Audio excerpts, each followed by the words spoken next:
हाँ, welcome students the NEET JW foundation classes. So तो आज का टॉपिक है फ्रिक्शन। फ्रिक्शन हम डिस्कस करते हैं आज की क्लास में। तो एक्चुअली पहले वाले क्लास में हमने जब पढ़ा था कि अगर एक बॉडी है, अगर ये एक किसी ब्लॉक हॉरिजॉन्टल टेबल पे है, तो जब इसका जो नीचे की तरफ होता है mg, it is balanced by normal reaction. ये जो मैंने पढ़ाया पिछले वाले क्लास में, एक बॉडी जब हॉरिजॉन्टल टेबल पे होती है तो इसका जो वेट नीचे की तरफ होता है वो बैलेंस होता है नॉर्मल रिएक्शन की वजह से, राइट।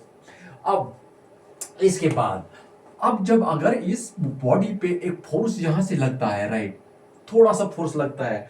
फॉर एग्जांपल एक मेरे पास एक बुक है, एक मेरे पास बुक है, इस पे इरेजर रखा है मैंने, थोड़ा फोर्स मैंने दे दिया, थोड़ा फोर्स, लेकिन ये मूव नहीं कर रहा है। There is some other force, कोई एक फोर्स है जो उसको अपोज कर रहा है, जो उसको मोशन लाने में अपोज कर रहा है, which is trying to stop the relative motion between this book and this eraser. आप देखो, थोड़ा जब हम फोर्स अप्लाई करते हैं, थोड़ा फोर्स जब हम अप्लाई करते हैं, थोड़ा ये नहीं चल रहा है, राइट। तो कोई और एक फोर्स है, अगर मैं इस डायरेक्शन में अलोंग एक्स एक्सिस में फोर्स अप्लाई कर रहा हूं, कोई along the surface of contact, कोई और एक force along the surface of contact, along the tangent to the contact surface apply हो रहा है और उसको चलने में मदद नहीं कर रहा है, उसको चलने नहीं दे रहा है। तो कोई एक फोर्स एग्जिस्ट हो रहा है वहां between the surface of this book and between the surface of this eraser. तो ये जो कोई एक फोर्स है, इसको हम बोलते हैं फ्रिक्शनल फोर्स, राइट। जब मैं इसको अप्लाई फोर्स कर रहा हूं एफ, तो कोई एक फोर्स यहां से एक्ट हो रहा है अपोजिट, जब से मैंने बताया, कोई एक फोर्स यहां से एक्ट हो रहा है एफएस, और this body is unable to move from the table, because जब मैंने इसको यहां से फोर्स अप्लाई कर दिया, तो कोई एक फोर्स है, कोई हिडन फोर्स है, मतलब जिसकी वजह से इसकी मोशन नहीं आते, जिसकी वजह से रिलेटिव मोशन नहीं आ रहे between the table and this block. So that force is called the frictional force. That when a block when a block is given a force F,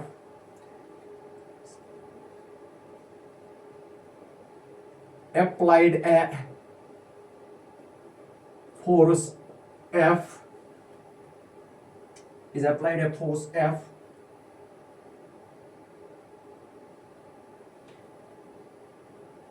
that small force, ये जो छोटा force मैंने apply किया यहां से, that small force is not capable, मैंने इतना छोटा capable of, that small force is not capable of giving it motion. तो बहुत छोटा फोर्स मैंने दे दिया इस ब्लॉक को, ऐसा फोर्स दे कि अपनी जगह से हिल नहीं रहा, तो ये एक स्मॉल फोर्स है। लेकिन इस फोर्स क्यों ये हिल नहीं रहा है, अगर चीज स्मॉल है लेकिन फिर भी सब नॉन जीरो फोर्स में तो अप्लाई कर रहा हूं पीछे से, बिकॉज कोई एक फोर्स है along the tangent to the contact surface, जो ये रिलेटिव मोशन, जो ये मोशन इसकी स्टॉप कर रहा है, जो इसको चलने नहीं देता है, that force is called the frictional force. और ये जो फ्रिक्शनल फोर्स है, ये frictional force is actually contact force, it is actually horizontal component, it acts along the tangent of the contact force, it acts along the tangent of the forces of the contact, is along the tangent of the surfaces which are in contact each other। तो यहां से और एक opposite direction में ये force मैंने यहां से दे दिया, लेकिन ये जो फोर्स है ना, ये along, ये जैसे है ना, ये सरफेस ऑफ कांटेक्ट है, इस टेबल और इस ब्लॉक के बीच में, ये जो सरफेस है ना, इन्हीं के बीच में एक फोर्स आ रहा है अपोजिट डायरेक्शन में, जिसकी वजह से रिलेटिव मोशन नहीं हो रही है, relative motion between this block and table. That force is called force of friction। That force is called force of friction। अब अगर मैं अब यहां से हम देखते हैं, अभी भी नहीं चल रहा है अगर इसमें, लेकिन मैंने जब इसके फोर्स अप्लाई बाहर से अप्लाई किया, then from Newton second law of motion F is equal to ma, right, F is equal to ma। तो इट मींस अगर इस ब्लॉक का मास m है, तो इसमें एक्सेलरेशन कितनी आनी चाहिए, एफ अपॉन एम, इसमें एक्सेलरेशन एफ अपॉन एम आनी चाहिए, लेकिन ये मूव ही नहीं हो रहा है बिकॉज फोर्स इज स्मॉल। अगर फोर्स स्मॉल है, ये भी रीजन नहीं है कि फोर्स स्मॉल है, ये मूव नहीं हो रहा है because there is some other force, कोई एक फोर्स है जो अपोजिट डायरेक्शन में एक्ट हो रहा है, लेकिन ये एक्ट हो रहा है अपोजिट डायरेक्शन में along the surface of the contact, it is tangential to the surface of the contact. उसको हमको कहते हैं फ्रिक्शनल फोर्स ऑफ। सो यहां में लिखना the force that comes into existence, that comes into the picture, that comes into existence मतलब जो आता है, the force that comes into the existence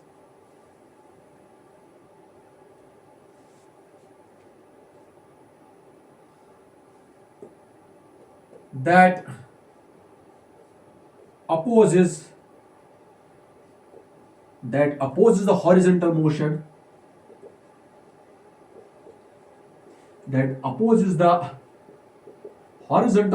or relative motion,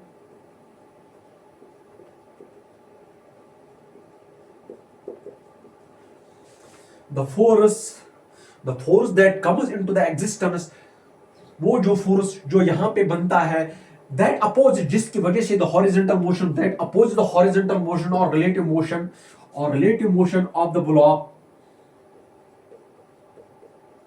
horizontal motion on the block,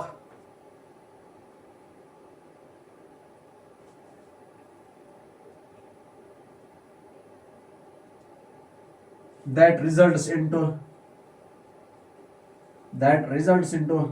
net zero force on the block, net zero force on the block। सो वो वाला force, जब मैंने इसको बाहर से फोर्स, यहां मैं फ्रिक्शनल फोर्स लिखता हूं,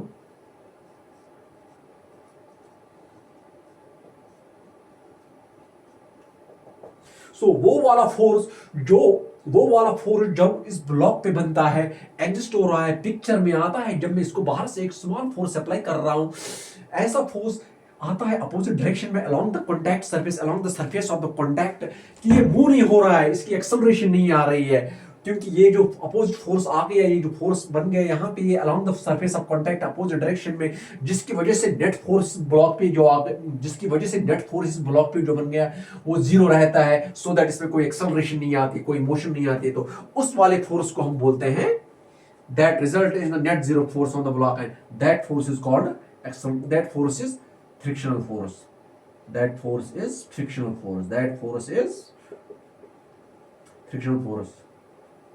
तो ये फ्रिक्शनल फोर्स जो बनता है, ये along the surface of contact बनता है, it always acts opposite to the direction of the applied force, right, ये along the tangent to the contact surface बनता है, that's called the frictional force, right।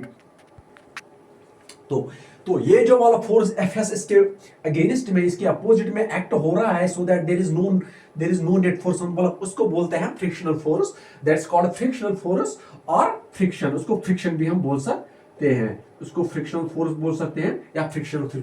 तो this frictional force is parallel to the surface of the contact, remember that, this frictional force is parallel to the surface of the contact. ये contact surface किसके बीच में है, एक तो table के बीच में है और एक इस ब्लॉक के बीच में है, और ये फ्रिक्शनल फोर्स क्या है, it acts opposite to the direction of the applied force and it is tangential और parallel to the surface of the contact, तो उसी वाले फोर्स को हम बोलते हैं फ्रिक्शनल फोर्स और सिंपली फ्रिक्शन। सो अब इसके बाद में और एक यहां पे बताओ, that's called the frictional force, okay, that's called frictional force. So यहां पे मैंने और एक सबस्क्रिप्ट लगा दिया Fs, अगर ये फ्रिक्शनल फोर्स एक्ट हो गया, एग्जिस्ट हो गया in direction opposite to the applied force F, लेकिन ये एस सबस्क्रिप्ट है, it is static friction, that is static friction.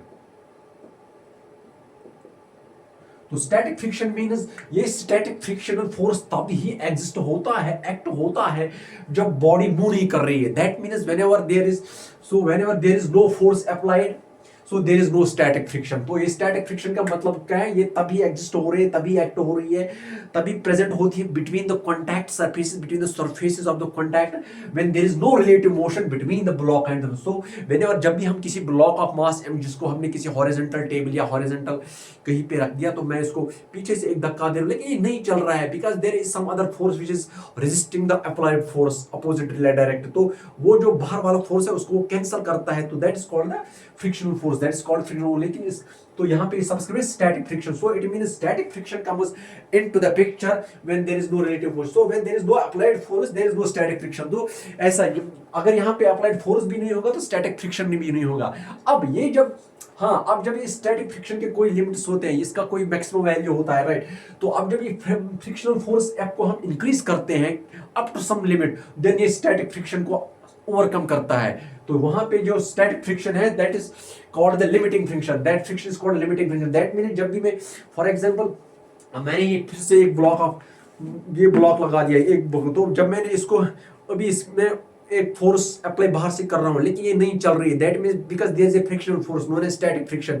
Whenever there is the applied force, तो एक फोर्स अपोजिट में आता है, that's called the frictional force और static friction. Static friction means जब ये नहीं चल रही है, दैट स्टैटिक फ्रिक्शन ये तब ही एक्ट होती है, एग्जिस्ट होती है between the surface of the contact when there is no relative motion. हालांकि बाहर से फोर्स एक अप्लाई होता है इस बॉडी पे, लेकिन there is no relative motion because एक फ्रिक्शनल फोर्स होता है जो उसको अपोज करता है एक फोर्स को, दैट्स कॉल्ड जो इस relative motion between this book and eraser, उसको कहते हैं फ्रिक्शनल फोर्स या स्टैटिक फ्रिक्शन। अब जब ये इसको हम ज्यादा फोर्स लगा दे तो इस स्टैटिक फ्रिक्शन का एक लिमिटिंग वैल्यू होगा और उसको पार करके, उस लिमिटिंग वैल्यू को पार करके ये ब्लॉक ऑफ मास जो है इसमें मोशन आएगी ऐसे, और that limiting value of static friction is called a limiting friction, that's called a limiting friction।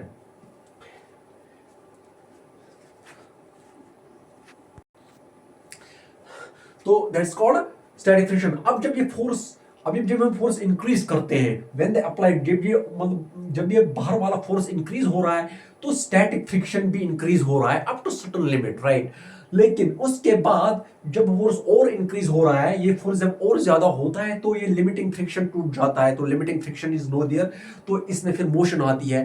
That frictional force जब इस बॉडी की मोशन आती है because of force applied externally, जब इसमें एक्सटर्नली फोर्स होता है तो जब किसी फ्रिक्शन तक, किसी फोर्स तक इसमें मतलब क्योंकि इसके अपोजिट में frictional force static friction act होता है, लेकिन जब ये फोर्स थोड़ा इंक्रीज किया जाता है तब जाके इस ब्लॉक में मोशन आती है, एक्सेलरेशन आती है, तो उस समय जो वैल्यू होता है इस फ्रिक्शन स्टैटिक फ्रिक्शन का, that's called limiting friction. I mean when limiting friction is over, when the limiting value of friction is gone, is surpassed, जब लिमिटिंग वैल्यू ऑफ फ्रिक्शन से फोर्स, जब लिमिटिंग वैल्यू ऑफ फ्रिक्शन का के ज्यादा में force externally apply force किया जाता है, एक्ट होता है, इस पे अप्लाई किया जाता है, तब जाके इसमें आती है motion।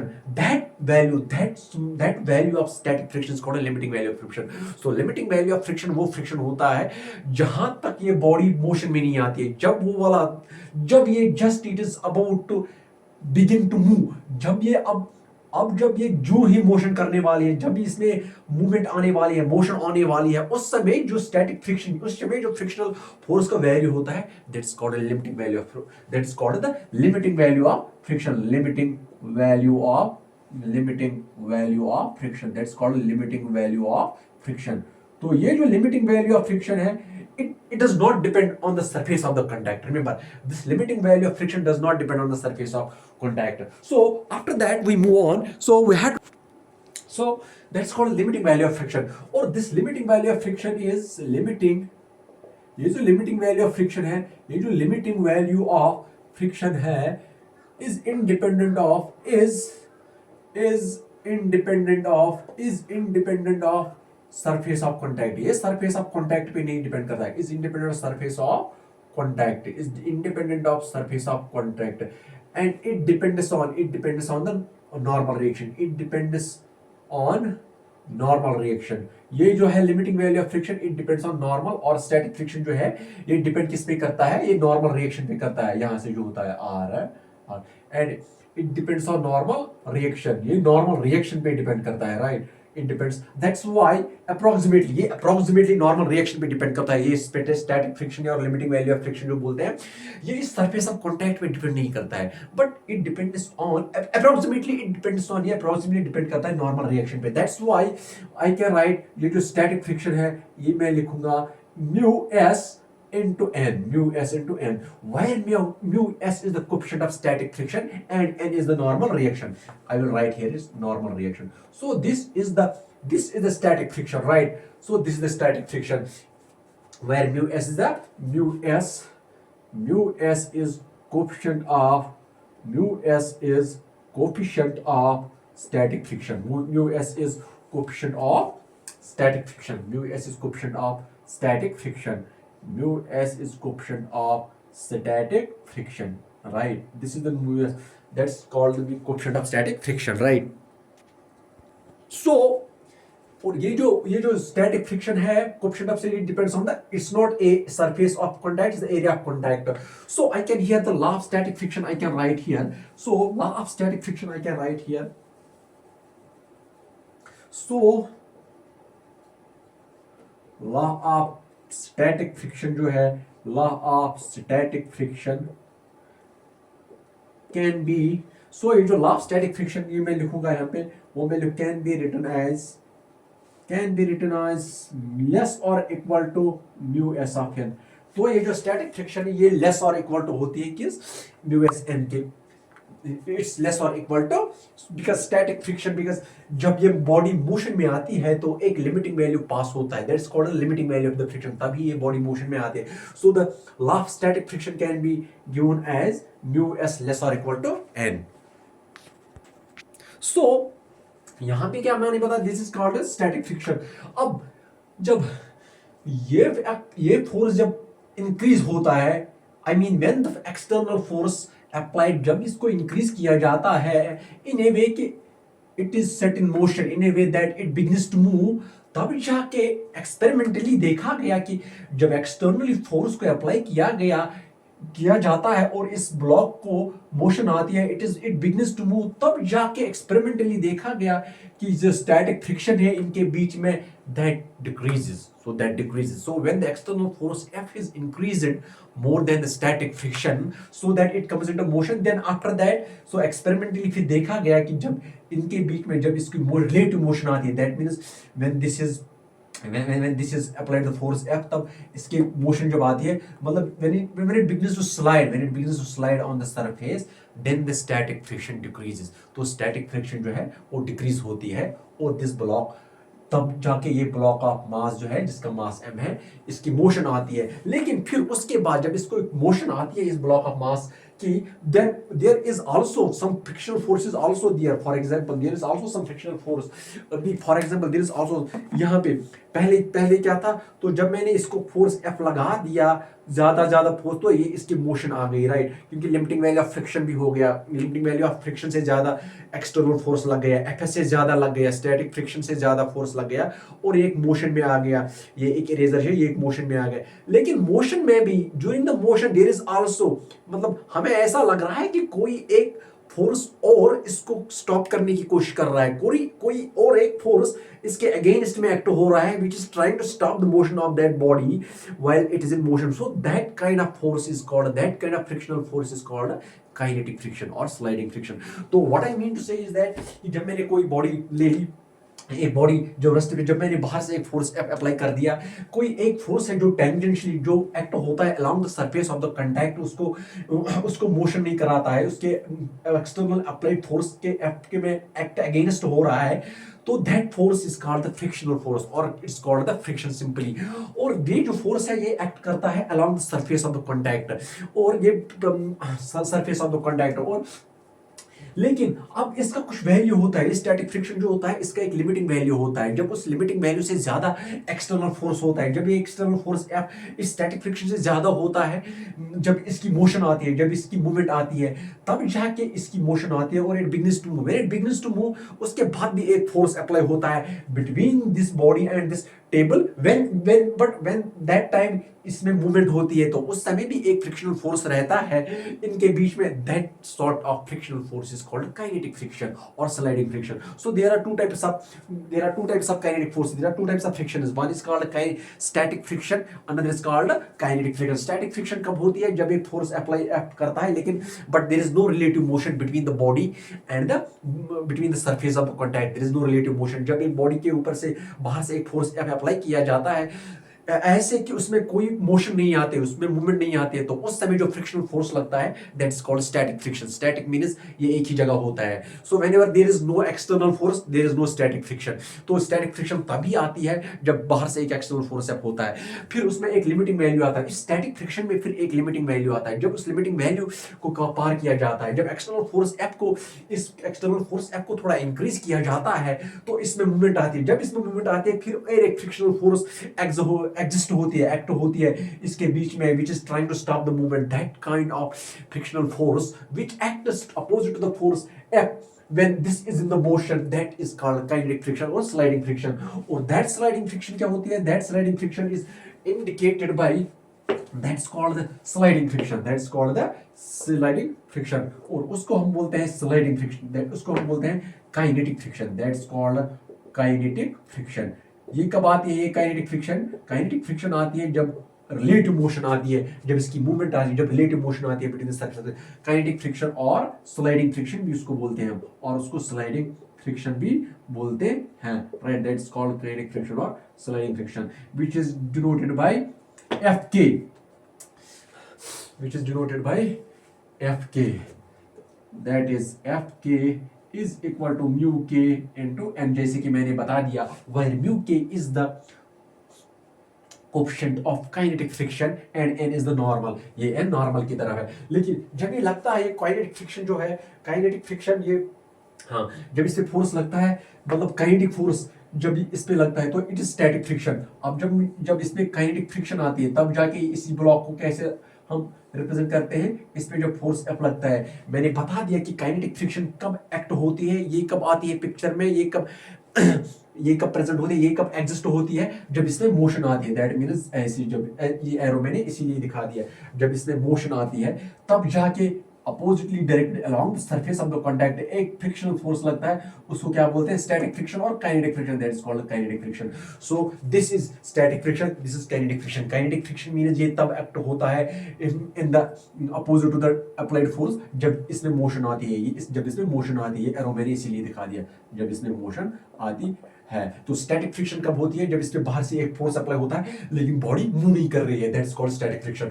और ये जो स्टैटिक फ्रिक्शन है, static friction is equal to mu S into N while is the normal reaction. और ये जो काइनेटिक फ्रिक्शन है, काइनेटिक फ्रिक्शन ये kinetic friction is called mu K into N. तो हाँ, लॉ ऑफ स्टैटिक फ्रिक्शन क्या बोलता है हमारा? लॉ ऑफ स्टैटिक फ्रिक्शन ये स्टैटिक फ्रिक्शन है दैट इज लेस और equal to, static friction is less और equal to mu S into N. और ये जो स्टैटिक फ्रिक्शन है, static friction does not depend on the area of the contact. ये static friction जो लगता है it does not depend on the area of the contact. इसका मतलब ये है कि अब आप ऐसा सोचते होंगे कि जिसका एरिया ऑफ कॉन्टैक्ट ज्यादा है, जिन दो सरफेस के बीच में ज्यादा एरिया ऑफ कॉन्टैक्ट तो ज्यादा फ्रिक्शन होगा. No, it's not like that, but it depends on the normal reaction. It depends on the normal reaction in static friction. तो similarly we have kinetic friction which depends on.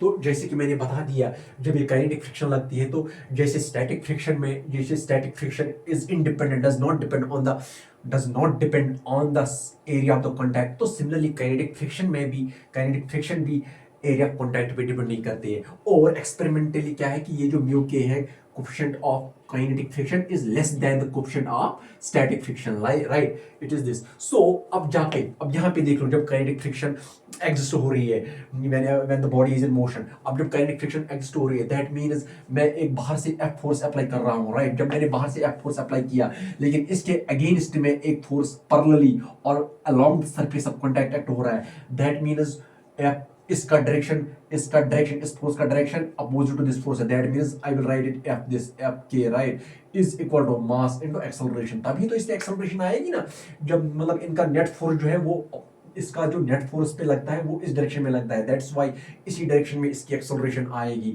So that's why I have written this, मतलब ये arrow head मैंने दिखा दिया है। तो इस force minus इस फोर्स का जो रिजल्ट होगा वो इसका एक्सेलरेशन देगा, वो नेट फोर्स होगा इसका।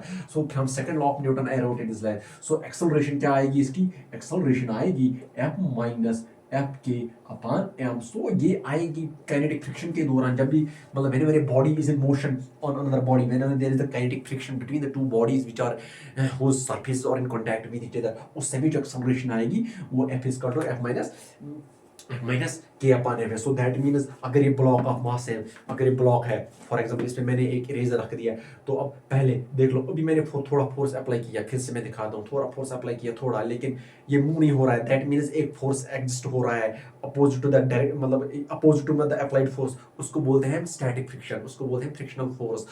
अब इस फ्रिक्शनल फोर्स के दो, no this frictional force has two types, static friction and kinetic friction. अब स्टैटिक फ्रिक्शन क्या है, देख लो, अभी चलने के लिए मतलब ये इसको कोई अपोज कर रहा है, मोशन, इसको मोशन आने में कोई फ्रिक्शनल फोर्स इसको अपोज कर रहा है, that frictional force is called static friction, because body is not in coming in the motion, that's called static. Static means that rest, body rest पे रहती है, बिकॉज एक फ्रिक्शनल फोर्स एक्ट होता है, that's called the static friction. अब static friction का एक limiting value होता है, और रिमेंबर तब तक स्टैटिक फ्रिक्शन नहीं आ सकती है जब तक कि बाहर से कोई फोर्स नहीं अप्लाई होगा, that means there is no static friction in absence of the external force. Whenever there is external force applied on the body, there is static friction.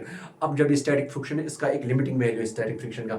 अब उस जब लिमिटिंग वैल्यू उस स्टैटिक फ्रिक्शन से ज्यादा जब applied force किया, उस limiting value of static friction से ज्यादा जब एक्सटर्नल फोर्स अप्लाई किया जाता है, दैट मींस लाइक दैट, जब इसको ऐसे ऐसे ऐसे, तो it is coming in the motion. So अब इस लिमिटिंग वैल्यू ऑफ फ्रिक्शन को जब उस लिमिटिंग वैल्यू ऑफ फ्रिक्शन से ज्यादा जब एक्सटर्नल फोर्स लग गया ऐसे ऐसे, तो इसमें मूवमेंट आ गई। जब इसमें मूवमेंट आ गई यहाँ से, तो एक फिर भी एक फोर्स हमें लग रहा है इसको नीचे से मतलब स्टॉप करने की कोशिश कर रहा है, that's called the kinetic friction. और स्टैटिक फ्रिक्शन, और ये static friction it does not depend on the area of the contact, it depends on the normal reaction. Similarly ये जो काइनेटिक फ्रिक्शन है ये भी एरिया ऑफ कॉन्टैक्ट पे depend नहीं करता है, और ये जो है म्यू के is less than the mu S, coefficient of kinetic friction is less than the coefficient of static friction, and static friction is equal to mu S into N, that is the law of, and first law that is the law of static friction is equal to F S is less और equal to mu S into N, this is law of static friction. और फिर मैंने क्या बता दिया कि जब movement आती है, जब मोशन आती है इस बॉडी को, जब ये वाला force F is more than static friction, तो इसमें एक मूवमेंट आती है, मोशन आती है, तो उस समय भी एक फ्रिक्शनल फोर्स एक्ट होता है इनके बीच में, दैट्स कॉल्ड काइनेटिक फ्रिक्शन और स्लाइडिंग फ्रिक्शन, और that's kinetic friction is given as this, right, और that's another name is sliding friction, that is इसके दो नेम है, काइनेटिक फ्रिक्शन और स्लाइडिंग फ्रिक्शन, काइनेटिक फ्रिक्शन और sliding friction, kinetic friction or sliding friction, right? I hope you are understanding each and every point. Please, you can answer the question if you have, please, right? So that's called kinetic or static, kinetic or sliding friction. तो ये था kinetic friction और static friction, और फिर मैंने बता दिया जब एक बाहर से फोर्स F अप्लाई किया जाता है तो इसमें एक्सेलरेशन ये है। तो अगर अब ये फोर्स F बाहर से रिमूव किया जाएगा, now if this external applied force is removed, then इसमें एक्सेलरेशन क्या होगी, minus F K upon M, minus F K upon M. But remember one thing here, ये जो फ्रिक्शनल फोर्स है it is always trying to resist the relative motion, ये relative motion को stop करने की कोशिश कर रहा है between the contact of between the surface of this table and between the surface of this block. So always remember that ये जो फ्रिक्शनल फोर्स है it is always trying to stop the relative motion between frictional force between the surface of contact of this table and this. So I hope that was all for today, but please don't forget to subscribe my channel NEET JEE foundation classes, and in the next lecture, I mean tomorrow inshallah, we will be solving the NEET JEE questions. So till then, Allah Hafiz, thank you so much.